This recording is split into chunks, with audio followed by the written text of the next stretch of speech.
Yeah.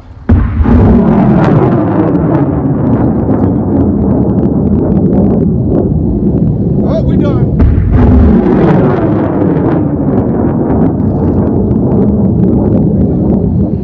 Is it? Damn. Who's the phone? I got one, Johnny. You got that? Me. You did? I did. That frame rate's ridiculous. The 8 is nice, but that passionate about their fucking MOS, goddammit, Jesus. I got 256 too.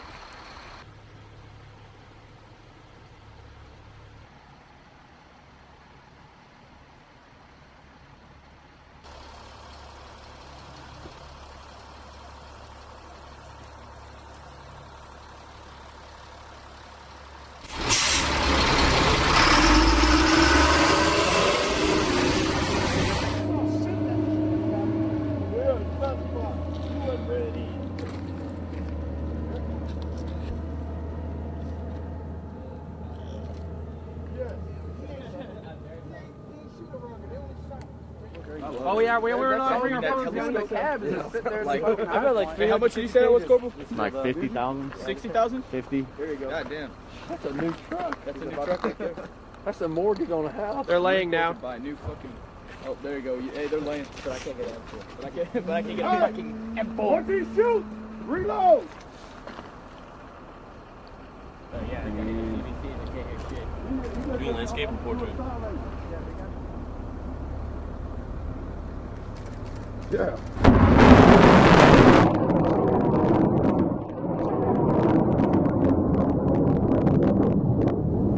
Oh, we done. Oh, we done.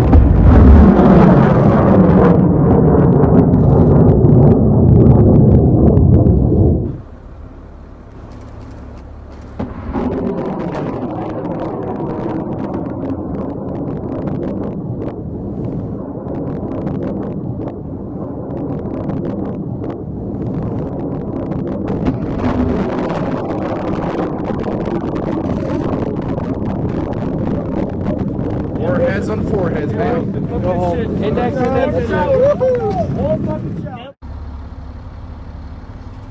Yeah.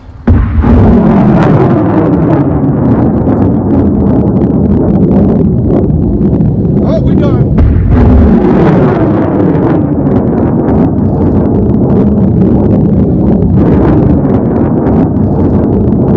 Index. Yeah, Wilson, let's go. Did you get a phone? Over there. You see it? You go. Good. Keep running. See it.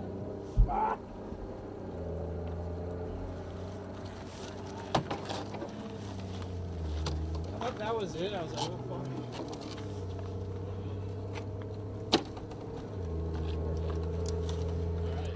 So my name is First Lieutenant J.D. Walker II, Romeo Battery 511. We provided deep shaping fires for the MAGTF, specifically targeting C2 nodes and anti-air assets to allow the MAGTF to maneuver within the airspace without having to worry about the enemy assets. What exactly, for those who don't know, what exactly is a Himars?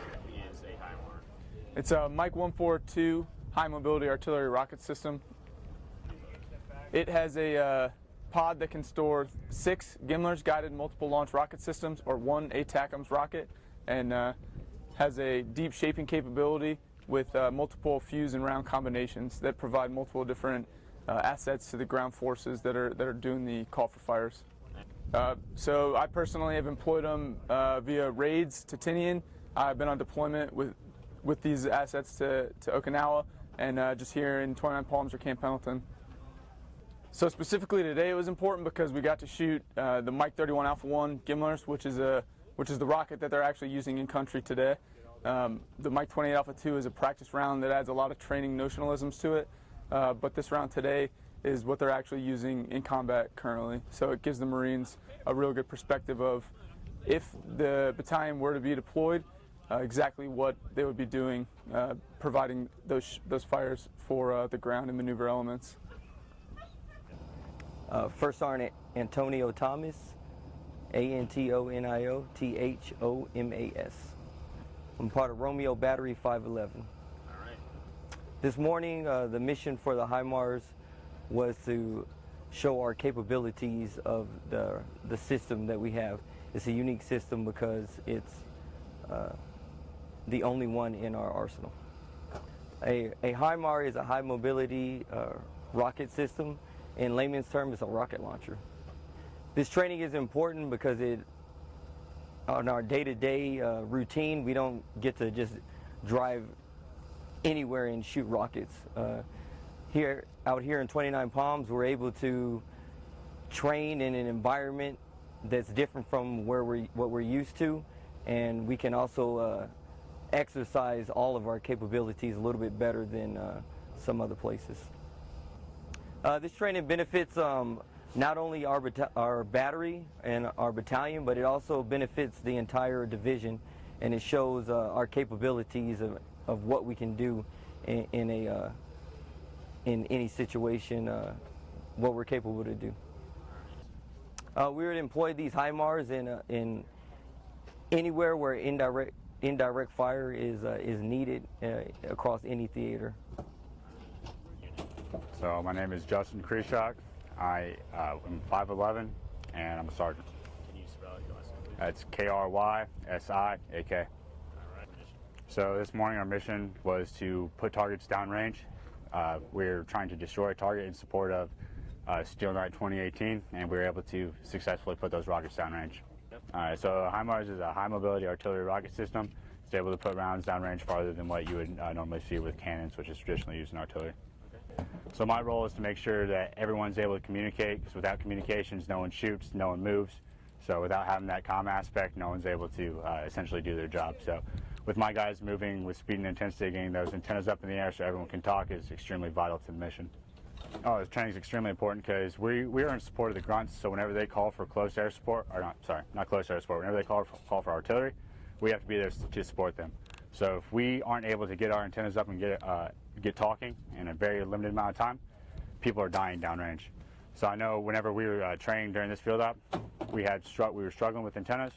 By the end of the field op, we got those things up fast. That way we were able to get those rockets downrange. So you can deploy them anywhere. You can put them in a different country to shoot another country. There's very little limitations on this weapon system. It's the king of the battlefield.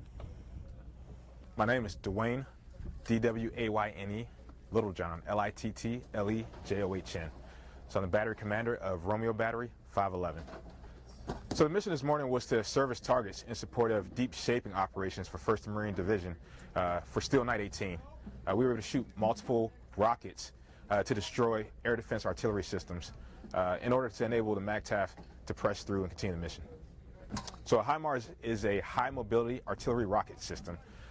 Capabilities include the ability to launch 6 rockets or 1 missile at deep ranges. So we service long-range targets that multiple weapon systems aren't able to hit, except for maybe aviation platforms. So all training is important, right? But this training is particularly important because it gives the Marines the ability to come out into an austere environment to challenge themselves physically, mentally, and also to challenge the Marine Corps conceptually, right?